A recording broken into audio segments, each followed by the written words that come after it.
Hello मित्रांनो, माझ्या चॅनलमध्ये आपलं स्वागत आहे. संकष्ट चतुर्थी व्रत कसे करावे हे आपण पाहणार आहोत.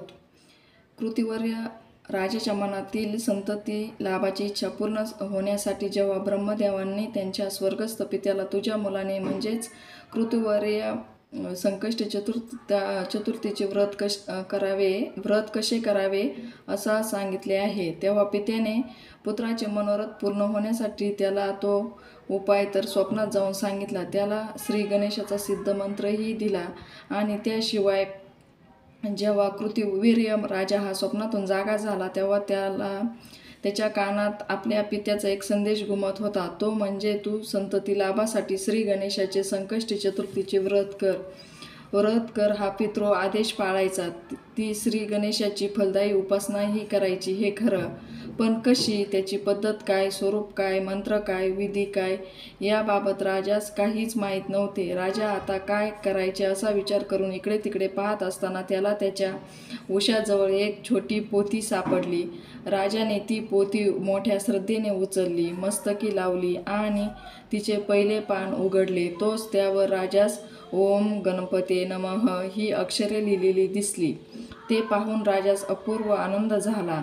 त्या पोथीत संकष्ट चतुर्थीचे व्रत कसे करावे, त्याचे नियम काय, बंधने कोणती, पूजा विधी काय, कोणती स्तोत्रे म्हणायची या संदर्भात बरीच माहिती उपलब्ध होती. पोथीच्या पुढच्या पानावर श्री गणेशाचे संकटनाशन मंत्र होते. तसेच गणेश अथर्व शीर्ष सुद्धा होते. राजा कृतिवीर्याने आपल्या राणीस जागे करून तिला झालेला सर्व प्रकार सांगितला. तिलाही मोठा आनंद झाला. ते उभयता ती पोथी घेऊन आपल्या नगरात परत आले.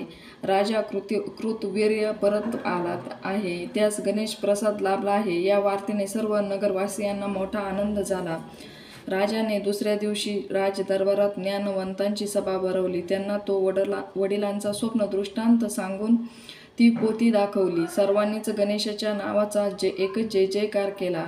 विद्वान पंडितांना तर ती पोथी वाचून मोठा आनंद झाला. सर्वांनी एकमुखाने त्या पोथीची प्रशंसा केली. ते राजास म्हणाले, महाराज, आपले भाग्य थोर म्हणून आपणास या पोथीचा लाभ झाला.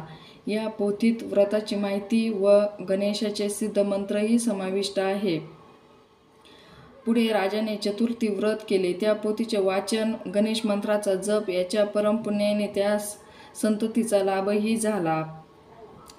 त्याच व्रतसंदर्भात माझी आपल्याकडून काही माहिती ऐकण्याची इच्छा आहे असे राजा म्हणाला. तेव्हा सुरसेन राजाची ती विनंती मान्य करीत इंद्र म्हणाला, ए राजा, ज्या लोकांना हे चतुर्थीचे व्रत नव्याने सुरू करायचे आहे त्यांनी एखाद्या अंगारकी चतुर्थीपासून या व्रताचा प्रारंभ करावा. त्या दिवशी प्राप्तकाळी लवकर उठून प्राप्त विधी उरकावेत. आवळा किंवा तिळाच्या अंगी लेपन करून मग स्नान करावे. धूत वस्त्र परिधान करून पुरुषांनी कपाळी गंध लावून, स्त्रियांनी हळद कुंकू लावून घेऊन देवासमोर बसावे. प्रथम समयी वा दीपाचे प्रज्वलन करून त्यास प्रतिकात्मक ज्ञानदीप म्हणून नमस्कार करावा. चौरंगावर एक कलश, त्यावर ताम्हण, त्यात तांदूळ, एका वाटीत श्री गणेश मूर्ती ठेवावी. सर्व पूजा साहित्य हाताशी घेऊन ठेवावे. माता पिता, गुरु, कुलदैवत आणि कुलदेवता यांना वंदन करून त्यांचे आशीर्वाद घ्यावे. मग विधिवत व्रताचा संकल्प करून श्री गणेश पूजनास प्रारंभ करावा. भक्तियुक्त अंतकरणाने श्री गणेशाची षोडशोपचार पूजा करावी. मग देवास 21 मोदकांचा नैवेद्य दाखवावा. आरती, प्रदक्षिणा, नमस्कार, मंत्रपुष्पांजली करावी. त्यानंतर श्रद्धायुक्त मनाने श्री गणेशाच्या 21 नामांचा उच्चार करून 21 दुर्वा व जुड्या अर्पण करावेत.